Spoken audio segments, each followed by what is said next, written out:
Sporting ক্লাবের শারদোৎসব 2024 63তম বর্ষে মাটি যে মানে কোটি টাকার চাদরে শুয়ে যে খোয়াব দেখছে আর যে রাস্তায় শুয়ে আছে প্রত্যেকে এই হার্ড রিয়েলিটিটা ফেস করতে হবে এবং তার জন্য আমরা মায়ের কাছে আকুতি যেন আমাদের যেন সেই যে হার্ড রিয়েলিটিটা ফেস করতে হবে সেটা যেন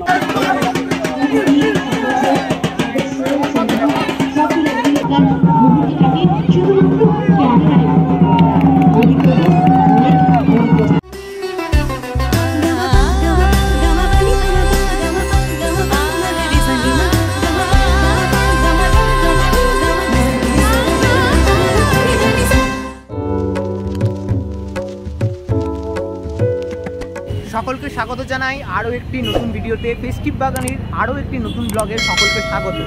আর আজকে আমি রয়েছি বরানগর এরিয়াতে। বরানগর এরিয়ার বেশ কয়েকটি দারুণ দারুণ পুজো হয়ে থাকে। আজ 30শে জুন রবিবার। এই রবিবার দিন সকাল থেকে সন্ধ্যে পর্যন্ত বরানগর এরিয়ার বিগ বাজেট পুজোগুলোর খুঁটি পুজোর মাধ্যমে সাজ সূচনা ছিল। আর আজ 30শে জুন রবিবার সন্ধ্যায় এসে উপস্থিত হয়েছে সিঁথির মোড়ে। সিঁথির মোড়ে কেন এসেছি?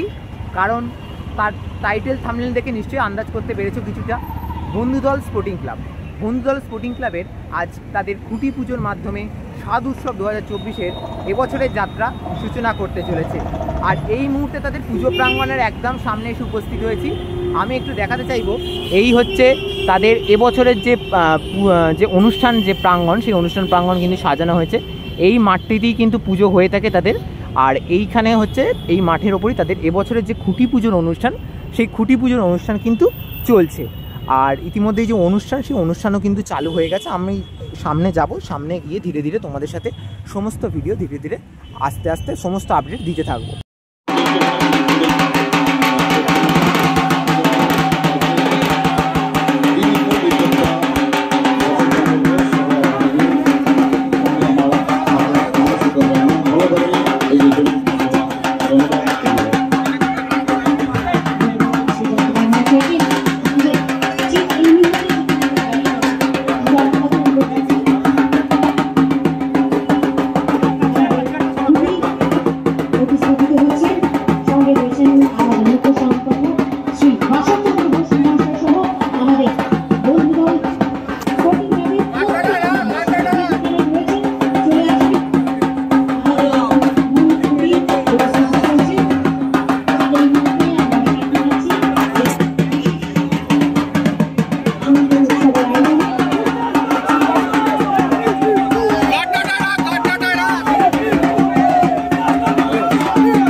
বন্ধুদল স্পোর্টিং ক্লাবের 63তম বর্ষের যে খুঁটি স্থাপন, সেই মুহূর্ত তোমরা দেখতে পেলে।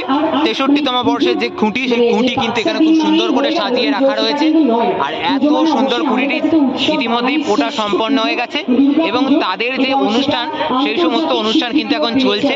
তো ভিডিওটা দেখতে থাকো, আরো আপডেট রয়েছে বন্ধুদল স্পোর্টিং নিয়ে। ওনারা আমাদের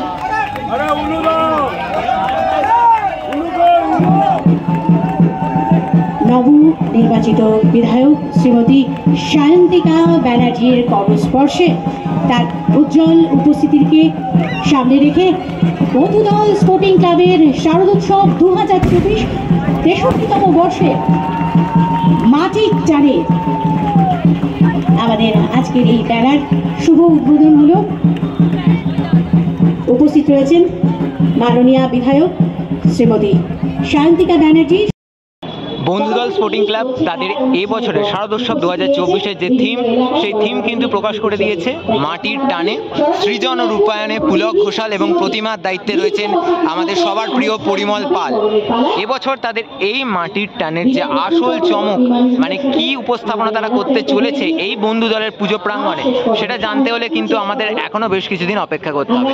আপাততকালীন তাদের এই খুঁটি পুজোর অনুষ্ঠানে তাদের থিম উন্মোচন হলেও বন্ধুদল স্পোর্টিং ক্লাবের মাটির টানে। ব্যাচ পরিয়ে বরণ করে নিচ্ছেন। এরপর শ্রীজৌনী অশোক চন্দ্র ঘোষ মহাশয় এই সান্ধ্যকালীন কোটি পূজার আয়োজনে সুস্বাগতম জানাই। আতশবাজির মধ্যে দিয়ে কিন্তু তুবড়ি জ্বালানো হচ্ছে, আর এখানে কিন্তু সেই তুবড়ি দিয়ে কিন্তু এত বড় তুবড়ি দিয়ে কিন্তু দারুণ একটা এখানে কিন্তু দেখতে পাচ্ছি আমেজ তৈরি করা হয়েছে।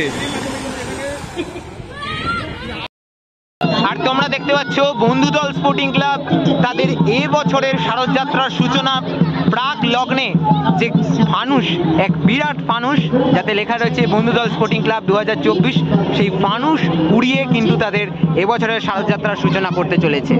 চমৎকার সুন্দর ফানুস উড়ে যাচ্ছে। এই ফানুস স্বপ্নের ফানুস, ভালোবাসার ফানুস, একই সাথে অপরের মেলবন্ধন। আসুন আমরা এই সুন্দর চমৎকার মুহূর্তটাকে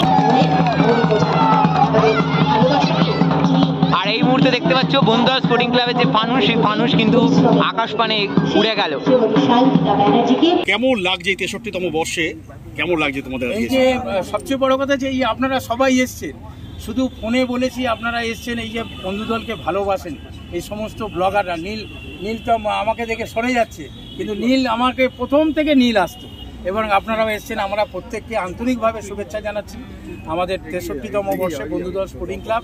এবছরে আপনারা যে এসছেন এটা আমরা খুব খুশি। এবছর থিম শিল্পীকে আর প্রতিমা শিল্পীকে থিম শিল্পী কোথায় গেলে? এদিকে ব্লগ দেশ আসুন। পরিমলদা আসুন। পরিমলদা তো সব আমাদের ঘরেরই লোক। দাদা, এই বছর মানে আমি বলছি না যে পুরোটা বলুন, কিছুটা কি বলা যাবে যে মানে কি, মানে একটু ইঙ্গিত? এবছরে যেটা উপস্থাপনা করতে চলেছি সেটা হচ্ছে গিয়ে, আপনারা জানেন যে গ্লোবাল ওয়ার্মিংয়ের ফলে মানুষ যে ব্যাড এফেক্টগুলো যেগুলো পাচ্ছে, সেটা আমরা গত বছরে করেছিলাম অঙ্গীকার হিসাবে। এই বছর ঠিক সেরকমই ওর সঙ্গে রিলেট একটি সম্পর্ক, সেটাই হচ্ছে গিয়ে যত দিন যাচ্ছে মানুষ তত একটা মানে কি বলবো প্রতিকূলতার সম্মুখীন হচ্ছে।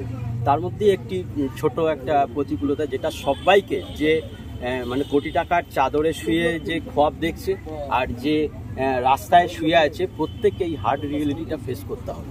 এবং তার জন্য আমরা মায়ের কাছে আকুতি যেন আমাদের যেন সেই যে হার্ড রিয়েলিটিটা ফেস করতে হবে সেটা যেন আমাদের না করতে হয়, কারণ সেটা একটা সাংঘাতিক পর্যায়ে যাবে। সেখানে সেইটাকেই আমরা এই মঞ্চের মাধ্যমে তুলে ধরাবো। অর্থাৎ প্রকৃতির একটা ভারসাম্যের ব্যাপার রয়েছে। হ্যাঁ দাদা, একটা ছোট্ট কথা একটু বিতর্ক বলি, যে বহু জায়গায় আমরা যেখানে যাই সেখানে দেখি প্রচুর মানুষ বলেন যে গাছ নয়, মানে গাছ লাগান, এসি নয়। কিন্তু যারা বলেন তাদের বাড়িতে 2-4টে করে এসি লাগানো রয়েছে, কিন্তু তারাই বলেন যে এসি লাগাবেন না, গাছ লাগাবেন। তাদের প্রতি কী বার্তা থাকবে আপনার? আমার মনে হয় আমরাও যেটা দেখছি সোশ্যাল মিডিয়া থেকে শুরু করে হোয়াটসঅ্যাপ গ্রুপ থেকে শুরু করে সব জায়গাতে যে পরিমাণ বলা হয়, সেই পরিমাণ যদি আমরা কাজটা করতাম তাহলে দেখা যেত যে আমাদের আর বলতে হতো না। ঠিক আছে, তো আমরা চাইবো যে কাজ করুন, বলাটা কমিয়ে কাজটা করুন, তাহলে জিনিসটা আরও। পরিমলদা নমস্কার, তোমার সাথে সব জায়গায় দেখা হয়, সুন্দর লাগছে, সুন্দর চশমা একটা নিয়েছো। তো এবার একটা কথা বলো, যে তোমার প্রতিমা তো দেখার জন্য আমরা নিজেরাও খুব উদ্গ্রীব হয়ে থাকি। এখানে কি ধরনের প্রতিমা এবার হচ্ছে? তার সাবেকির না কিছুটা, না থিমের কিছুটা, এটা কিছুটা যদি আমরা একটু জানতে পারি। আমার প্যাটার্ন হলো সবসময় খুব এক্সপেরিমেন্টাল কিছু করি না, যেটা মানুষের মাথার উপর দিয়ে যাবে, যেটার মধ্যে দিয়ে অঞ্জলি দেওয়া যাবে না, ভক্তি শ্রদ্ধা থাকবে না, এই ধরনের জিনিস আমি থেকে একটু বিরত থাকি। এখানে থিম এর সঙ্গে মানানসই করে এমন একটি প্রতিমা হবে যেটা খুব সাবেকীয় নয়, আবার খুব থিমেটিকও নয়, যেটার মধ্যে পুজো করা যাবে, অঞ্জলি দেওয়া যাবে, সমস্ত কিছু ভক্তি ভাবনা সবটাই থাকবে, এবং তার মধ্যেও একটা শৈল্পিক ব্যাপার থাকবে। এটাই হলো আমার মানে চ্যালেঞ্জ বলতে পারো, বা আমার এখানে। তারপরে শিল্পী হয়ে তোমার মধ্যে একটা ভাঙন, মানে একটা গড়ন আছে, যে কিছু প্রতিমা আছে যেগুলোকে দেখে সত্যি সত্যি কি তাহলে ভক্তি হয় না? একদমই তাই। কলকাতায় কিছু প্রতিমা ইদানিং বা এর আগেও কিছু হয়েছে, তৈরি হয়েছে, যেগুলো হয়তো খুব কাঁচা হাতের কাজ মনে হয় আমার, হ্যাঁ, যেটা আজ প্রায় 85 সাল থেকে যে পুজোটা আজকে 2024 পর্যন্ত একটা স্টেপ বাই স্টেপ এগিয়ে এলো, সেইখানে ওই ধরনের প্রতিমা আমি আশা করি না। কারণ আজকে যখন বিশ্বজনীন হয়েছে পুজো, তা ঠাকুরও সেই ধরনেরই হওয়া উচিত, এবং সবার জন্য মা দুর্গা হওয়া উচিত। দর্শকের জন্য কি কি বার্তা থাকবে আপনার দাদা? দর্শকের জন্য যেটা বলবো যে পুজো এই পুজো বিশেষ করে খুব ভালো একটি পুজো এবং লোকেশানটাও খুব সুন্দর, স্মৃতির মোড়ের একদম কাছে। আপনারা আসবেন, এসে মানে দেখবেন, আপনারা নিরাশ হবেন না এবং সুন্দর একটা কাজ উপস্থাপনা করতে যাচ্ছি আমরা দুজনে মিলে, এটুকুই বলতে পারি। কবে থেকে দাদা আরম্ভ হচ্ছে মোটামুটি মণ্ডপের কাজ? আমাদের মণ্ডপের কাজ 4 তারিখ থেকে শুরু হয়ে যাচ্ছে, 4ই জুলাই। দাদা তাহলে বরানগর এরিয়ার বেশ কয়েকটি বড় বড় পুজোর খুঁটি পুজো তোমরা আমার চ্যানেলে দেখতে পেলে। আজ রবিবার সন্ধ্যায় বন্ধুদল স্পোর্টিং ক্লাব তাদের খুঁটি পুজো সম্পন্ন করে এবং থিম উন্মোচন করে এবছরের যে শারদযাত্রা, সেই শারদযাত্রার সূচনা করে দিল। এবং কিভাবে কি অনুষ্ঠান হলো, কি চমক রয়েছে, সমস্ত কিছুর বিস্তারিত আপডেট আজকের এই ভিডিওতে তোমাদের দেওয়ার চেষ্টা করলাম। ভিডিওটি কেমন লেগেছে অবশ্যই জানিও। আরও পুজোর আপডেট কিন্তু ইতিমধ্যেই প্রস্তুত রয়েছে। আর এই সমস্ত পুজোর আপডেট যদি পেতে হয় আমার চ্যানেলটি অবশ্যই সাবস্ক্রাইব করে রাখতে হবে। ভিডিওটি ভালো লেগে থাকলে লাইক আর শেয়ার করতে ভুলবে না। আর কমেন্ট করে জানাও কারা কারা বরানগর, সিথির মোড় এই সমস্ত এরিয়া থেকে আমার ভিডিওটি দেখছো। আজকের মতো সকলকে এখানেই বিদায়, এখানেই এই ভিডিওটা সমাপ্ত করছি। আবারও দেখা হবে নতুন কোনো আপডেট নিয়ে খুব তাড়াতাড়ি। সকলকে এখানেই টাটা।